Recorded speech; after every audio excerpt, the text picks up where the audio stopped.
औज़ुबिल्लाहि मिनश्शैतानिर्रजीम बिस्मिल्लाहिर्रहमानिर्रहीम अल्हम्दुलिल्लाहि रब्बिल आलमीन अर्रहमानिर्रहीम मालिकि यौमिद्दीन इय्याका नअबुदु व इय्याका नस्तईन इहदिनस सिरातल मुस्तकीम सिरातल लज़ीना अनअमता अलैहिम गैरिल मग़ज़ूबि अलैहिम वलज़्ज़ाल्लीन। सदक़ल्लाहु मौलानल अलियुल अज़ीम व बल्लगना नबियुहु व रसूलुहुल करीम। हज़रात मोहतरम, इय्याका नअबुदु व इय्याका नस्तईन के हवाले से कल हमने गुफ्तगू शुरू की थी। कल के दरस में इब्तिदा में मैंने दोनों जुमलों के हवाला से चंद बातें अर्ज़ की और फिर ख़ास इय्याका नअबुदु के हवाला से भी चंद गुज़ारिशात की। आज के दरस में दूसरे हिस्से इय्याका नस्तईन के हवाला से चंद बातें अर्ज़ करना है कि हम तुझसे ही मदद मांगते हैं और मांगते रहेंगे। आयत मुबारका के अंदर अल्लाह रब्बुल इज़्ज़त ने ये वाज़े फरमाया कि दुआ और पुकार ये अल्लाह ही से होनी चाहिए, किसी और को मदद के लिए बुलाना वो दुरुस्त नहीं है।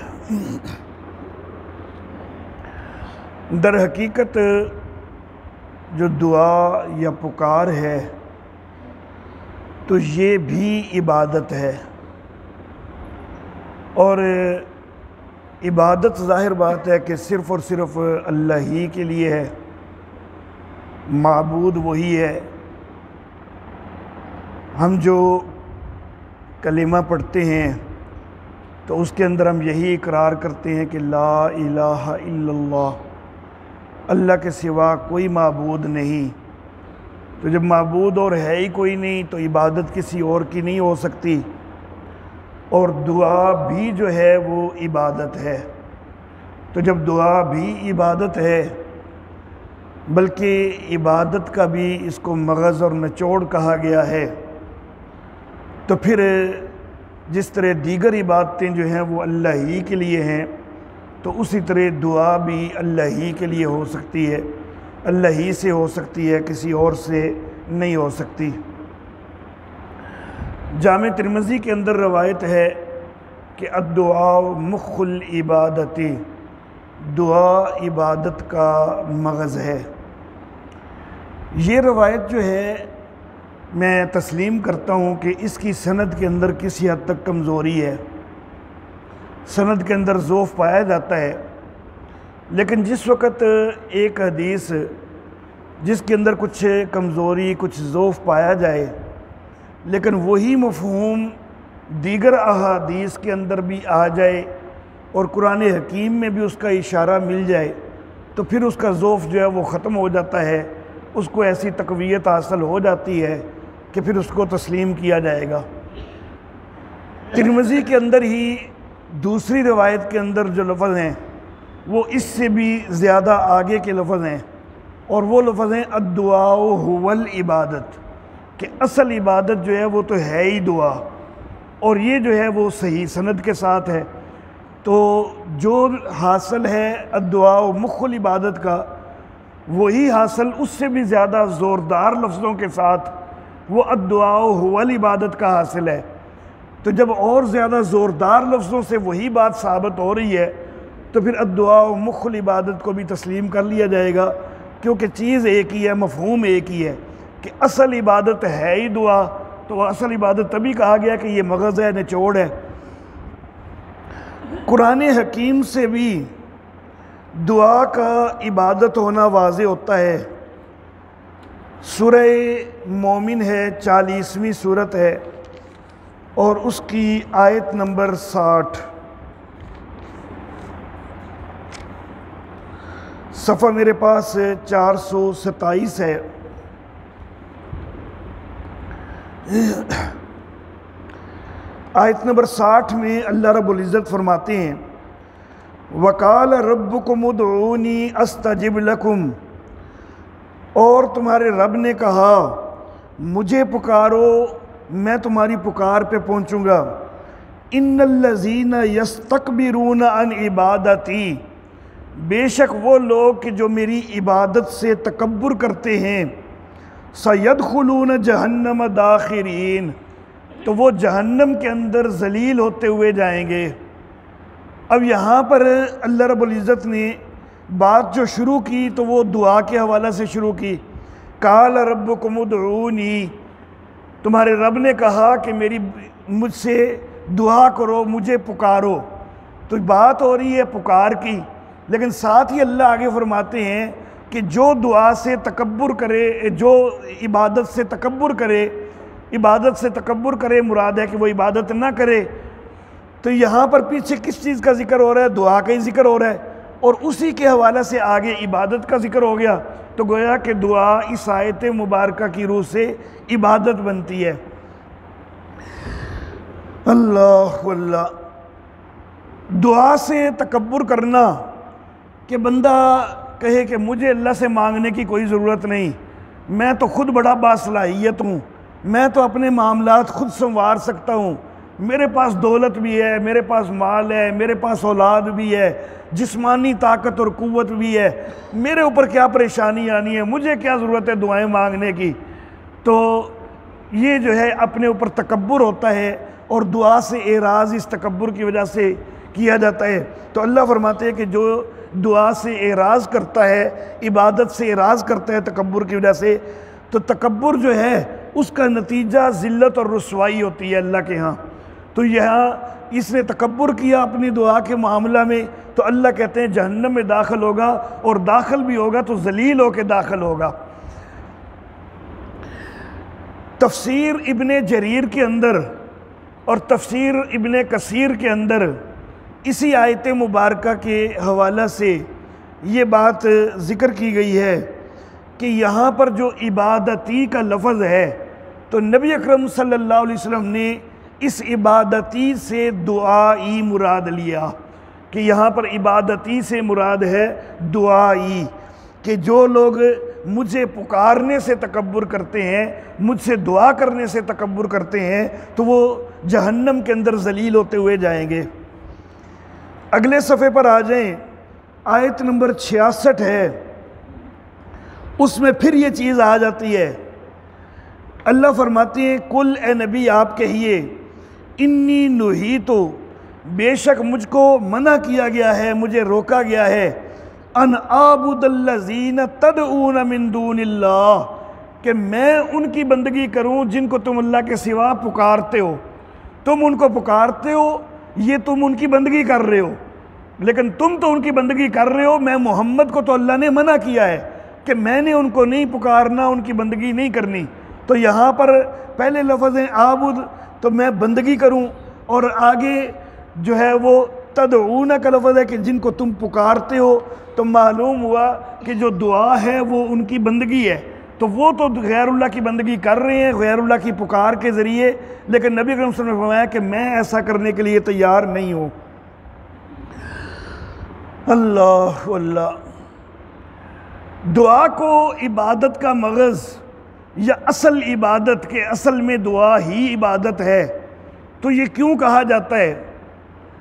वजह ये है कि जिस वक़्त बंदा कोई इबादत करता है ना, तो इंसान फितरी तौर पर कुछ लालची वाक़या हुआ है, उसके दिल के अंदर कोई ना कोई तलब होती है, और उसकी वजह से वो दुआ करता है, वो इबादत करता है।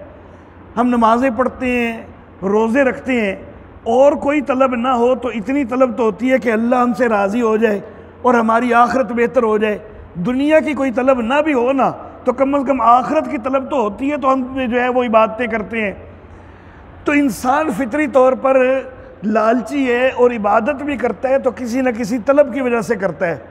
और इसका बड़ा वाज़े नमूना उस वक़्त सामने आता है कि जिस वक़्त कोई मुश्किल के अंदर फंसा होता है ना, उस वक़्त उसकी इबादतें लंबी हो जाती हैं।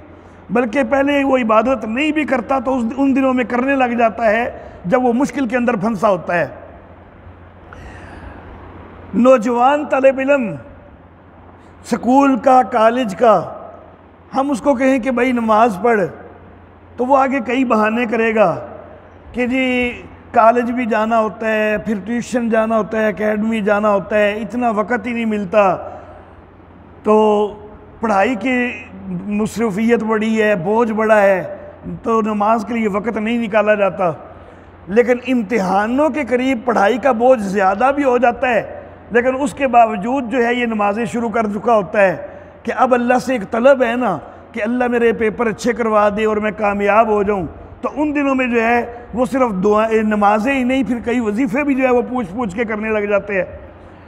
जिस वक्त कोई बंदा मुश्किलों में फंसा होता है, कई ऐसे बंदे कि सारी ज़िंदगी वो नमाज की तरफ भी तवज्जो नहीं करते, 5 वक़्त की नमाज की तरफ तवज्जो नहीं करते, जब कभी शदीद मुश्किल में फंसते हैं ना तो फिर हमारे पास आते हैं कि काजी साहब कोई वजीफ़ा दसो, बड़ी परेशानी बन गई है, परेशानी हल हो जाए।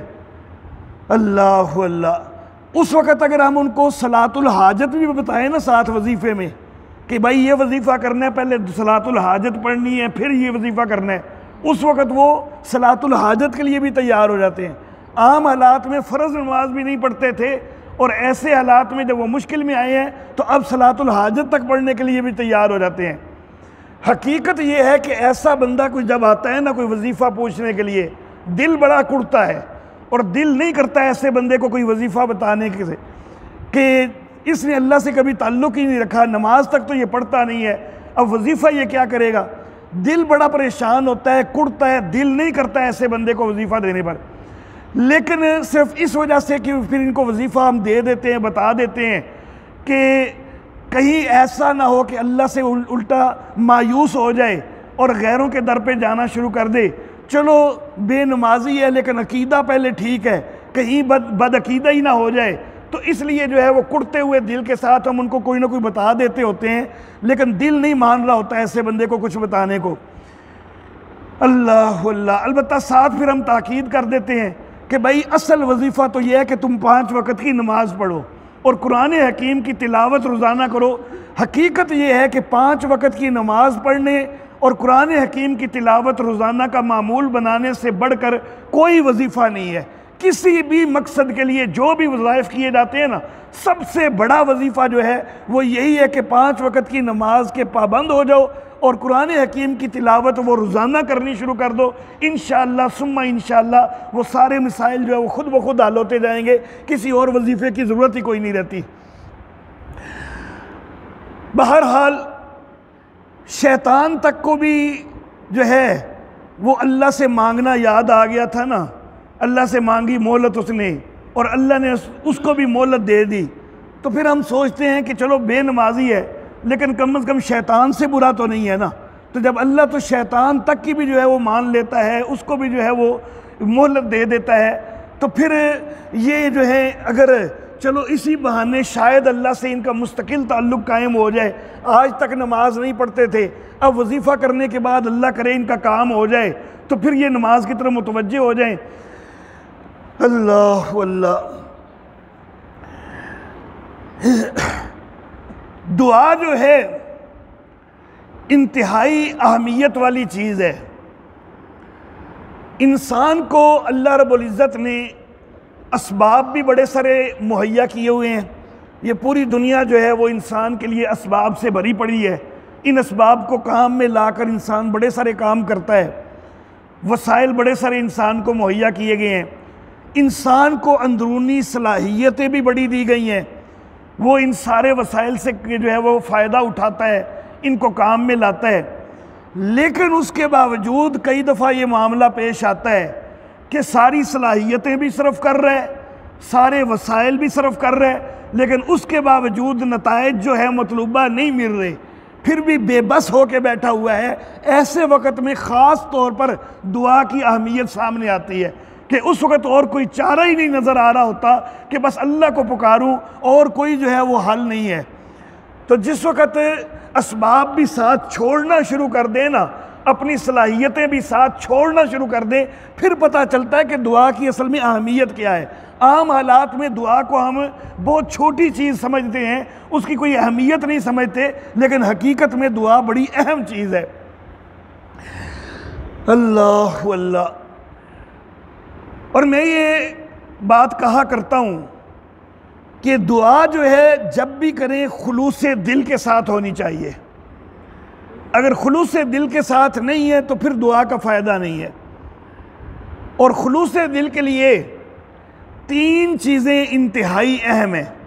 दुआ के अंदर खुलूस पैदा करने के लिए 3 चीज़ें इंतहाई अहम हैं। पहली चीज़ ये है कि अपनी आजिज़ी का इजहार हो। अपनी आजिज़ी का इजहार होगा, दिल में ये ख्याल होगा कि या अल्लाह मेरे बस का रोग नहीं है, मेरी उम्मीद या अल्लाह तुझसे ही है, मैं तेरे दर पे आया हूँ, मैं खुद नहीं कर सकता, तो फिर जो है दुआ में खुलूस पैदा होगा। अगर दिल में ये बैठा हो ना कि कम तो कोई डा है कोई नहीं, मुश्किल करते मैं आपे भी लेना ही है, लेकिन चलो अल्लाह को भी मांग लेने, तो ये फिर ये दुआ में खुलूस नहीं होता, ये फिर ऊपर ऊपर की दुआ होती है। तो दुआ के अंदर खुलूस तब होता है कि काम बेशक मुश्किल हो, बेशक आसान हो, हमें आसान भी लग रहा हो ना, तो फिर भी हम अपने दिल में ये रखें कि या अल्लाह मैं इसके लिए अपने वसाइल, अपने असबाब तो इस्तेमाल करूँगा, अपनी सलाहियतें इस्तेमाल करूँगा, लेकिन उन वसाइल के अंदर, उन असबाब के अंदर नतीजा पैदा करना या अल्लाह मेरे इख्तियार में नहीं है, वो नतीजा या अल्लाह तू नहीं पैदा करना है। तो अपनी आजिज़ी का मुकम्मल इजहार करे कि मैं अपनी पूरी कोशिश बेशक करूँगा, लेकिन उस कोशिश से मैं खुद अपनी मर्ज़ी से कामयाब नहीं हो सकता, जब तक कि तू जो है वो नताइज मुहैया न करे मैं कामयाब नहीं हो सकता। तो अपनी आजिज़ी का इजहार हो, बेशक किसी आसान काम के लिए दुआ है, बेशक मुश्किल काम के लिए दुआ है। दूसरी चीज़, दुआ के अंदर खुलूस पैदा करने के लिए अल्लाह रब्बुल इज़्ज़त के ऊपर कामिल वसूक होना चाहिए, पूरा एतमाद होना चाहिए, पूरा यकीन होना चाहिए। ये नहीं होना चाहिए कि इन्हें वजीफ़े किते ने ते हुंदा तो कुछ भी नहीं पिया। ये इस तरह जब नीयत करके वजीफ़े करोगे ना तो फिर क्या होना है, जब पहले से दिल में ये बैठा हुआ है कि हुंदा ही कुछ नहीं पिया, वजीफ़े का फ़ायदा ही कोई नहीं हो रहा। भाई अल्लाह के ऊपर पूरा वसूक तो रखो ना, अल्लाह पर पूरा एतमाद तो रखो ना, अल्लाह पर पूरा एतमाद रख के अल्लाह को बुलाओ, तो इंशाअल्लाह जो है वो कामयाबी होगी, दुआ की कबूलियत होगी। तो दुआ के अंदर अल्लाह के ऊपर पूरा भरोसा, अल्लाह पर पूरा वसूक होना चाहिए, और ये यकीन होना चाहिए कि अल्लाह मेरे हाल से बाखबर है, सब कुछ जानता है, और वो मेरे सारे मामलात को संवार सकता है, मेरी बिगड़ी बना सकता है, मेरी हाजत रवाई कर सकता है, मेरी मुश्किल कुशाई कर सकता है, मेरे सारे मामलात उसी के सपुर्द हैं। तो ये दिल में मौजूद हो तो फिर खुलूस पैदा होता है। तीसरी चीज़ ये कि गैरुल्लाह के ऊपर एतमाद की नफ़ी भी हो, गैरुल्लाह के इख्तियार की नफ़ी भी हो। अगर तवक्को गैरुल्लाह से भी लगाई हुई है ना तो फिर दुआ के अंदर खुलूस नहीं होगा। फिर तो ये होगा कि चलो जी अल्लाह को लो मांग के देख लेने, नहीं मिलेगा तो फलां पीर साहब को लो मांग लांगे। तो ये दुआ के अंदर खुलूस नहीं है। खुलूस तभी है कि जब दिल में गैरुल्लाह के इख्तियार की नफ़ी भी हो, और ये वाज़े तौर पर दिल में हो कि या अल्लाह मैं सिर्फ तुझे ही मुख्तार समझता हूँ, किसी और को मुख्तार कुल नहीं समझता, मैं तुझे ही आलिमुल गैब समझता हूँ, मेरे हाल से तू ही बाखबर है, कोई और बाखबर नहीं है। तो ये अकीदा जब बनेगा कि सब कुछ करने वाला तू है, सब कुछ जानने वाला तू है, फिर रब ही को पुकारा जाए, या अल्लाह मैंने तेरे दर पर ही आना है, मैंने किसी और दर पर कभी जाना ही नहीं, तो फिर दुआ में खुलूस पैदा होता है। तो दुआ के अंदर खुलूस के लिए 3 शर्तें हैं। अपनी आजिज़ी का इजहार हो, अल्लाह के ऊपर एतमाद और वसूक कामिल हो, और गैरुल्लाह के इख्तियार की कामिल नफ़ी हो। ये 3 चीज़ें दुआ के अंदर खुलूस पैदा करने के लिए हैं। और मैं फिर ये कहा करता हूँ कि पूरी कायनात में जो सबसे ज़्यादा खुलूस वाली दुआएँ हैं तो वो किन हस्तियों की हैं? वो ज़ाहिर बात है कि अंबियाए किराम अलैहिमुस्सलाम की हैं। अंबियाए किराम की दुआओं से बढ़कर तो किसी में खुलूस नहीं हो सकता ना। तो खुलूस तो पैदा ही तब होता है कि जब बंदा पहले अपनी आजिज़ी का इजहार करे। तो अंबिया की दुआएं सबसे ज़्यादा खुलूस वाली, तो फिर वो सबसे ज़्यादा अपनी आजिज़ी का इजहार करने वाले थे। नबी अकरम सल्लल्लाहु अलैहि वसल्लम सबसे ज़्यादा अपनी आजिज़ी का इजहार करने वाले हैं। दीगर अंबिया बाकी सारी इंसानियत से बढ़कर आजिज़ी का इजहार करने वाले हैं। तो जो खुद आजिज़ी का इजहार करने में हमसे बड़ा आगे हैं, हम उन्हीं को मुख्तार कुल कहना शुरू कर दें। वो तो अपनी आजिज़ी का इजहार करते हैं और अल्लाह ही से उम्मीदें वाबस्ता करते हैं, अल्लाह ही से दुआएं मांगते हैं और रब्बना रब्बना कहकर अल्लाह को पुकारते हैं, और हम कहना शुरू कर दें कि वो खुद मुख्तार कुल हैं। तो ये हमें ज़ेब नहीं देता जब वो खुद अपने आप को मुख्तार कुल नहीं बल्कि आजिज़ तस्लीम करते हैं। तो फिर हमें भी यही चाहिए कि मुख्तार कुल सिर्फ अल्लाह ही को माने। अल्लाह अल्लाह, इस्तिआनत अल्लाह ही से है, इय्याका नस्तईन। लेकिन मामलात तो हमारे दुनिया में ये चलते हैं, मेरा कोई काम नहीं हो रहा, थोड़ी सी दिक्कत हो रही है, मैं अपने किसी दोस्त को कहता हूँ यार ये ज़रा तुम मेरे साथ ताउन कर दो, ये मेरा काम करवा दो, वो करवा देता है। तो ये मदद तो फिर हमने गैरों से मांगनी शुरू कर दी। मदद तो मांगनी थी सिर्फ अल्लाह से, हमने तो लोगों से भी मांगनी शुरू कर दी। अल्लाह अल्लाह। और सिर्फ हम ही नहीं, सैयदुना ईसा अलैहिस्सलात व तस्लीमात वो कह रहे हैं कि मन अंसारी इल्लाह, कौन होगा अल्लाह की राह में मेरा मददगार। अब हज़रत ईसा अलैहिस्सलाम अल्लाह के नबी हैं और वो भी लोगों से मदद मांग रहे हैं। ज़ुल्करनैन अल्लाह का वली है और वो कह रहे हैं आईनूनी बिकुव्वतिन, ताकत के साथ मेरी मदद कर दो। और ख़ुद अल्लाह रब्बुल इज़्ज़त कह रहे हैं कि एक दूसरे के साथ नेकी वाले मामले में ताउन किया करो, तावनु अलल बिर्रि वत तक़वा, नेकी और परहेज़गारी के मामले में एक दूसरे से ताउन किया करो। तो ताउन की तरगीब तो ख़ुद अल्लाह दे रहे हैं। और मांगने वाले मामला जो है वो तो हज़रत ईसा अलैहिस्सलाम तक ने भी कहा, हज़रत ज़ुल्करनैन वली ने भी कहा। तो फिर ये जो इशाअतुत तौहीद व सुन्ना वाले बार बार कहते हैं कि नहीं भाई मदद सिर्फ अल्लाह ही से मांगनी है, किसी और से कुछ नहीं मदद मांगनी, तो फिर इसका क्या मतलब हुआ। तो मैं ये अर्ज़ करना चाहूँगा, ये एक शुबा है जिसका अब मैं जवाब देना चाहूँगा। जवाब का पहला हिस्सा इल्ज़ामी जवाब बनेगा, दूसरा हिस्सा तहकीकी जवाब होगा। इल्ज़ामी जवाब ये कि जो ये एतराज़ करे कि भाई हज़रत ईसा ने भी लोगों को पुकारा, तो भाई पुकारना अपने से बड़े को होता है या अपने से छोटे को होता है। तो क्या हज़रत ईसा अलैहिस्सलाम वो आम जो अवाम थे उनको हाजत रवा समझ के पुकार रहे थे, उनको मुश्किल कुशा समझ के पुकार रहे थे? ऐसा तो हो ही नहीं सकता। ज़ुल्करनैन ने जो पुकारा है तो आम अवाम को पुकारा है, तो वो अवाम जो है उसको क्या ज़ुल्करनैन ने हाजत रवा और मुश्किल कुशा समझ लिया था? तो भाई इस पुकार में और जिस पुकार का हम जिक्र कर रहे हैं उसमें फ़र्क है। अल्लाह अल्लाह, ये हो गया इल्ज़ामी हिस्सा। अब तहकीकी बात कि पुकार जो होती है वो दो तरह की होती है, एक होती है तहतल असबाब और एक होती है फ़ौकल असबाब। जो तहतल असबाब है ना वो किसी से भी जो है वो जायज़ है। तहतल असबाब, मिसाल के तौर पर मुझे प्यास लगी है, मैं किसी दोस्त से कहता हूँ यार पानी पिला दे। अब उसके पास सबब मौजूद हैं, वो ज़िंदा है, चल फिर सकता है, गिलास उसको मुयस्सर आ जाता है, टूटी खोल सकता है, वहाँ से पानी ला सकता है, मुझे पहुँचा सकता है, सारे असबाब उसके पास मुयस्सर हैं, तो ये तहतल असबाब है। लेकिन जो चीज़ें फ़ौकल असबाब हैं, वो जो पुकारी जाएँ, वो जो मांगी जाएँ, तो वो अल्लाह ही से मांगी जा सकती हैं। तहतल असबाब जो है, हज़रत ईसा अलैहिस्सलाम ने लोगों को कहा कि दुश्मन जो है वो गालिब आ रहे हैं, तुम मेरी मदद करो, मेरे साथ तावन करो। ये तहतल असबाब है कि मुझे फ़ौजी क़ुव्वत मुहैया करो। ज़ुल्करनैन ने तहतल असबाब कहा कि मेरी क़ुव्वत के साथ मदद करो, दीवार तामीर करनी है, तुम भी साथ तावन करो, मिलजुल के दीवार तामीर करते हैं। तो ये तहतल असबाब पुकारना है। और तहतल असबाब जो है किसी को मदद के लिए बुलाना वो और चीज़ है, वो जायज़ चीज़ है। लेकिन फ़ौकल असबाब पुकारना है तो वो अल्लाह ही को पुकारना है। जिनको उमूमन पुकारा जाता है,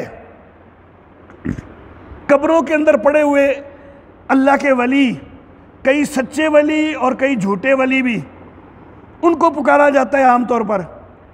उनके पास क्या असबाब हैं वो ना हमारी सुनते हैं, ना हमारी जानते हैं, ना उनके पास कोई सुनने के असबाब, ना उनके पास जानने के असबाब, और ना ही कुछ कर सकने के असबाब।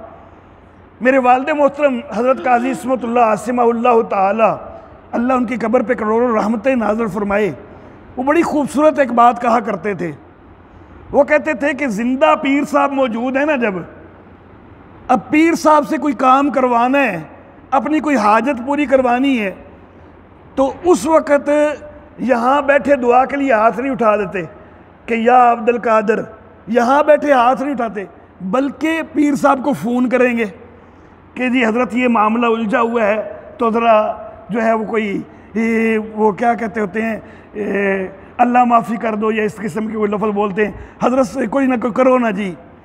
तो क्या करते हैं, हज़रत को इतला देने के लिए यहाँ हाथ उठा के नहीं बैठ जाते, बल्कि हज़रत को इतला देने के लिए जब पीर ज़िंदा मौजूद है, या फ़ोन करेंगे, या ख़त लिखेंगे, या ख़ुद पहुँचेंगे उसके पास।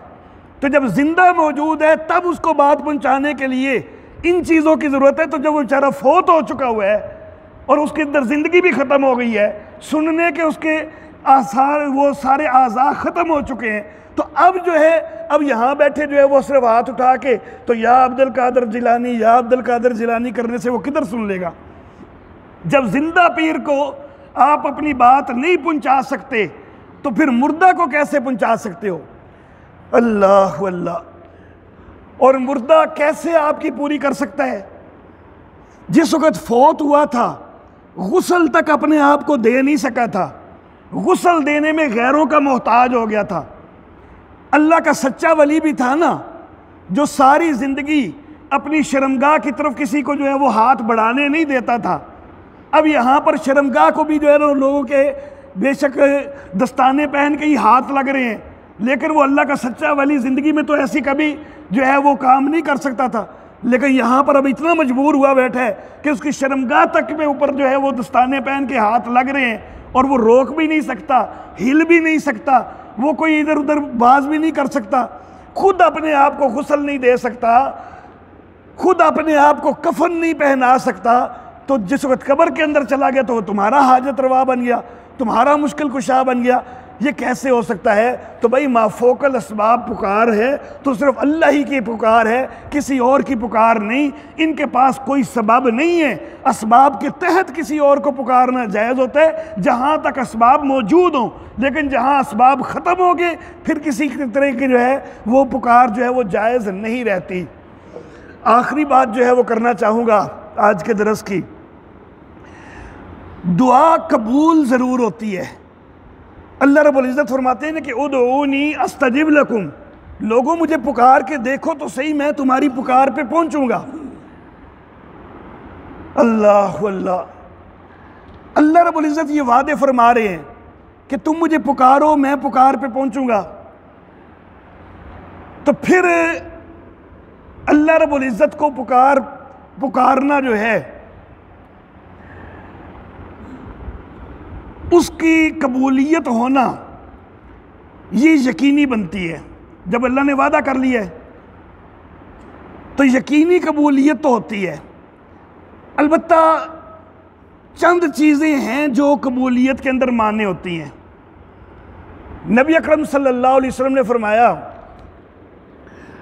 कि एक बंदा दूर दराज से आया है, बिखरे हुए बाल हैं, परेशान हाल है, और या रब कह के पुकार रहा है, लेकिन उसकी दुआ कैसे कबूल हो जब उसका खाना हराम का है, पीना हराम का है, लिबास हराम का है। तो ये चीज़ जो है ये रुकावट बन जाती है। अगर हम हराम के ऊपर जो है वो हमारी गुजर बसर हो रही है, हराम के लुक़्मे हमारे अंदर जा रहे हैं, तो फिर दुआओं की कबूलियत के अंदर रुकावट बन जाती है। लेकिन अगर हमारी मईशत बिल्कुल ठीक है, हम हराम का लुक़मा नहीं ले रहे, अपने आप को भी हलाल खिला रहे हैं, अपनी औलाद को भी हलाल खिला रहे हैं, तो फिर दुआ कबूल ज़रूर होती है। अलबत्ता कबूलियत के अंदाज़ मुख्तलिफ होते हैं। सही मुस्लिम जामे तिरमिज़ी के अंदर रवायत है, नबी अकरम सल्लल्लाहु अलैहि वसल्लम ने फरमाया कि मा मिन मुस्लिमी यदू बिदावतिन, कोई मुसलमान ऐसा नहीं कि जो दुआ करता हो कोई दुआ ऐसी कि लई सफ़ीहा इस्मुन वला कतियत रहमिन, दुआ वो ऐसी कर रहा है कि जिसके अंदर कोई गुनाह वाली बात नहीं, वो कोई नाजायज़ चीज़ नहीं मांग रहा, जायज़ चीज़ मांग रहा है, और उस दुआ के अंदर कोई कता रहमी वाली बात भी नहीं, वो किसी के ख़िलाफ़ नहीं मांग रहा बल्कि अपना जायज़ हक मांग रहा है। तो कोई भी ऐसा नहीं करता इल्ला आताहुल्लाहु, मगर ये कि अल्लाह फिर उसको ज़रूर दे देता है। क्या दे देता है? इहदा सलासिन, 3 चीज़ों में से कोई एक चीज़ अल्लाह उसको दे देता है। तो ये कबूलियत के 3 अंदाज़ हैं जो इस हदीस मुबारक में आगे ज़िक्र हो रहे हैं। तो कबूलियत जो है हम ये समझते हैं कि बस जो हमने मांगा है वही मिल जाए, तो बस ये कबूलियत होती है, लेकिन हकीकत में ये कबूलियत का सबसे छोटा अंदाज़ है, सबसे अदना अंदाज़ है। कबूलियत के इससे बड़े अंदाज जो है वो दीगर हैं, लेकिन हमें उनको समझ नहीं आती, हमें उनका शऊर नहीं होता। तो नबी सल्लल्लाहु अलैहि वसल्लम ने फरमाया कि 3 चीज़ों में से एक उसको दे दी जाती है। इम्मा अन युअज्जल लहू दावतहू, या तो उसको उजलत कर दी जाती है। उजलत कर दी जाती है से मुराद है दुनिया में ही दे दिया जाता है, जो उसने मांगा है, जो उसने दुआ की है वो उसको दुनिया में दे दी जाती है, या तो ये होता है। व इम्मा अन युद्दखर लहू फिल आखिरत, और या फिर उसको ज़ख़ीरा कर लिया जाता है आखिरत के लिए। और एक और रवायत में ऐसे लफ्ज़ भी मिलते हैं कि जिस वक़्त मोमिन अपनी दुआओं का आखिरत के अंदर अजर देखेंगे ना, तो उस वक़्त ख्वाहिश करेंगे काश दुनिया में मेरी कोई एक भी कबूल ना हुई होती, आज ये जो अजर मिल रहा है यही मेरी हर दुआ का मिल जाता। अब तो हम जल्दी में होते हैं ना, काले पै जाते हैं ना कि भाई जो मांगे वो जल्दी मिल जाना चाहिए, अगर नहीं है तो हम मायूस हो रहते हैं। हालांकि अल्लाह खुद फरमाते हैं कि ला तक़नुतू मिन रहमतिल्लाह, लोगों अल्लाह की रहमतों से मायूस ना हुआ करो, लेकिन हम मायूस होने लग जाते हैं। अल्लाह अल्लाह। तो नबी अकरम ने दूसरा अंदाज ये फरमाया कि वो आखिरत के लिए ज़ख़ीरा कर ली जाती है। व इम्मा अन यस्रिफ़ा अनहा मिनस्सूइ मिसलहा, और या फिर तीसरा अंदाज नबी अकरम ने यह बतलाया कि उससे कोई बुराई हटा दी जाती है उसकी मिसल, कि जो कोई उसके ऊपर कोई मुश्किल आने वाली है, कोई मुशक्क़त आने वाली है, खा वो दुनिया की है या कोई आखिरत की मुशक्क़त हटा दी जाती है, उसके ऊपर से कोई मुसीबत जो है वो टाल दी जाती है उस दुआ के नतीजे में। एक और चीज़ भी जो है वो कुरान हकीम के इशारे से नज़र आती है कि बाज़ औक़ात बंदा मांग कुछ और रहा है, अल्लाह कुछ और दे देते हैं, और हकीकत में अल्लाह का इल्म हमसे बड़ा ज़्यादा है। हमारा इल्म जो है वो कुछ भी नहीं है, हम समझ रहे होते हैं कि ये चीज़ हमारे लिए मुफीद है, अल्लाह बाज़ औक़ात उससे बिल्कुल उल्ट दे देते हैं, और वो उल्ट जो है हकीकत में वो हमारे लिए ज़्यादा मुफीद होती है, हमें नहीं समझ होती। हम समझते हैं कि ये हमारे लिए मुफीद है, लेकिन अल्लाह का इल्म जो है वो ज़्यादा है, और अल्लाह जानता है कि हमारे लिए दूसरी चीज़ ज़्यादा मुफीद है। हज़रत ईसा अलैहिस्सलात व तस्लीमात की नानी मोहतरमा हज़रत हन्ना रज़ी अल्लाह ताला अन्हा दुआ कर रही हैं, या अल्लाह बेटा दे दे, बेटा दे दे, बेटा दे दे। अल्लाह ने बेटे की बजाय बेटी दे दी। अब हुआ तो बिल्कुल उल्ट, वो समझ रही है कि बेटा मेरे लिए मुफीद है, लेकिन अल्लाह ने बेटी दे दी। और अल्लाह ने बेटी दी है ना, तो लेकिन साथ अल्लाह रब्बुल इज़्ज़त ने ये इजहार फरमा दिया कि उसके लिए इस बेटी से बढ़कर कोई बेटा नहीं हो सकता था, उसके लिए यही ज़्यादा मुफीद थी। तो कई दफ़ा यूँ होता है कि दुआ जो की है उससे बढ़कर अल्लाह कुछ दे देते हैं, और वो जो बढ़कर देते हैं बाज़ औक़ात बिल्कुल उल्ट भी होता है, लेकिन वो अल्लाह को ज़्यादा मालूम है कि इंसान के लिए क्या बेहतर है। तो बहरहाल इंसान को मायूस नहीं होना चाहिए।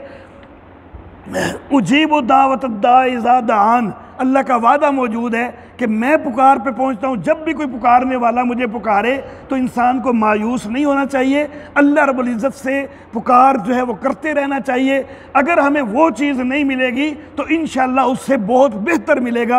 अल्लाह रब्बुल इज़्ज़त हमारी दुआओं को कबूल फरमाए और हमें हलाल की ही तौफ़ीक़ अता फरमाए, ताकि हमारी दुआओं की कबूलियत के अंदर कोई रुकावट न बने। व आखिर दावाना अल्हम्दुलिल्लाहि रब्बिल आलमीन, अल्हम्दुलिल्लाहि रब्बिल आलमीन, वस्सलातु वस्सलामु अला सय्यिदिल मुरसलीन। अल्लाहुम्मा सल्लि अला